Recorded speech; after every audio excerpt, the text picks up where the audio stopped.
இனி வீட்லயே பானிபூரி செய்யலாம் எல்லாரும். ஆச்சி பானிபூரி கிட். அமெரிக்க அதிபர் டிரம்பின் அறிவிப்புக்கு ஈரான் வெளியுறவுத்துறை அமைச்சர் அராச்சி மறுப்பு தெரிவித்து அறிவிப்பை வெளியிட்டிருக்கிறார். இஸ்ரேல் ஈரான் இடையே போர் நிறுத்த ஒப்பந்தம் ஏற்பட்டிருப்பதாக அமெரிக்க அதிபர் டிரம்ப் அறிவித்திருந்த நிலையில் அதற்கு ஈரான் மறுப்பு தெரிவித்திருக்கிறது. போர் நிறுத்தம் தொடர்பாகவோ ராணுவ நடவடிக்கைகள் தொடர்பாகவோ எந்த ஒப்பந்தமும் மேற்கொள்ளப்படவில்லை என்றும் அமெரிக்க அதிபர் டிரம்பின் அறிவிப்புக்கு ஈரான் வெளியுறவுத்துறை அமைச்சர் அராக்சி மறுப்பு தெரிவித்திருக்கிறார். தற்போது வரை இஸ்ரேல் மீது கடுமையான தாக்குதல்களை நடத்திக் கொண்டுதான் இருக்கிறோம் என்று ஈரான் தெரிவித்திருக்கிறது. இஸ்ரேல் ஈரான் இடையே போர் நிறுத்த ஒப்பந்தம் ஏற்பட்டிருப்பதாக அமெரிக்க அதிபர் டிரம்ப் அறிவித்திருந்த நிலையில் அதற்கு ஈரான் திட்டவட்டமாக மறுப்பு தெரிவித்து அறிவிப்பை வெளியிட்டிருக்கிறது. அமெரிக்க அதிபர் டிரம்பின் அறிவிப்புக்கு ஈரான் வெளியுறவுத்துறை அமைச்சர் அராக்சி மறுப்பு தெரிவித்து அறிவிப்பை வெளியிட்டிருக்கிறார். போர் நிறுத்தம் தொடர்பாகவோ ராணுவ நடவடிக்கைகள் தொடர்பாகவோ எந்த ஒப்பந்தமும் மேற்கொள்ளப்படவில்லை என்று ஈரான் தெரிவித்திருக்கிறது. விவரங்களை வழங்குவதற்காக செய்தியாளர் பாலவெற்றிவேல் இணைப்பில் இருக்கிறார். பாலவெற்றிவேல், போர் நிறுத்தம் ஏற்பட்டிருக்கிறதா அமெரிக்க அதிபர் டிரம்ப் அறிவிச்சிருந்தாரு, ஆனா அதுக்கு மறுப்பு தெரிவிச்சிருக்கு ஈரான். என்ன விவரம்?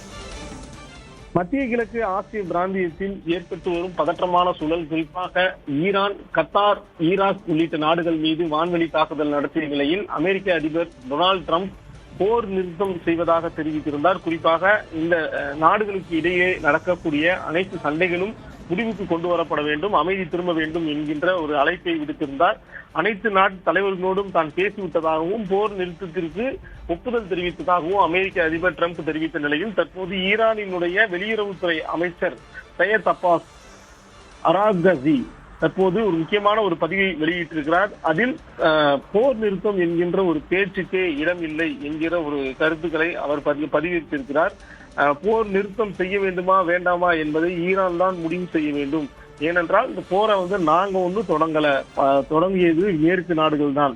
பல முறை இதை நாங்கள் தெரிவித்து விட்டோம். இஸ்ரேல் மீதுதான் நாங்கள் போர் தொடுத்து வருகிறோம். போர் நிறுத்தம், ராணுவ நடவடிக்கை என்பது குறித்து எந்த ஒப்பந்தமும் இதுவரை மேற்கொள்ளவில்லை என தெரிவிக்கப்பட்டிருக்கிறது. குறிப்பாக ஈரானினுடைய இந்த அறிவிப்பு இதுவரை மத்திய கிழக்கு ஆசிய பிராந்தியத்தில் இன்னமும் போர் முடியவில்லை என்பதை தெள்ள தெளிவாக காட்டுகிறது.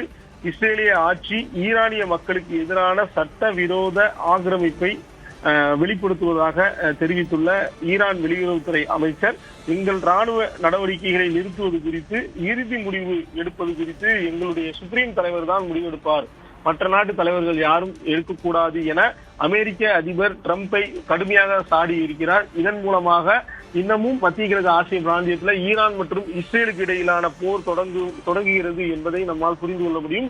அதே நேரத்தில் அமெரிக்காவினுடைய ராணுவ தளங்கள், விமானப்படை தளங்கள் நேற்று குவைத்துல கத்தாரில் நேற்று நடத்தின தாக்குதல் போன்று தாக்குதலை ஈரான் நடத்துமா என்பது ஒரு சந்தேகமாகத்தான் இருக்கிறது. நேரடியாக இஸ்ரேல் மீது தாக்குதல் நடத்துவதற்கான வாய்ப்புகள் இருக்கிறது. மேலும் அண்டை இஸ்லாமிய நாடுகளிடமும் ஈரான் ஆதரவு கோருவதற்கான வாய்ப்பு உருவாகி இருக்கிறது.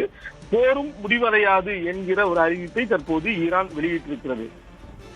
பல்வேறு தகவல்களை வழங்கியதற்கு நன்றி பாலவெற்றிவேல். இனி வீட்லயே பானிபூரி செய்யலாம் எல்லாரும். ஆச்சி பானிபூரி கிட்.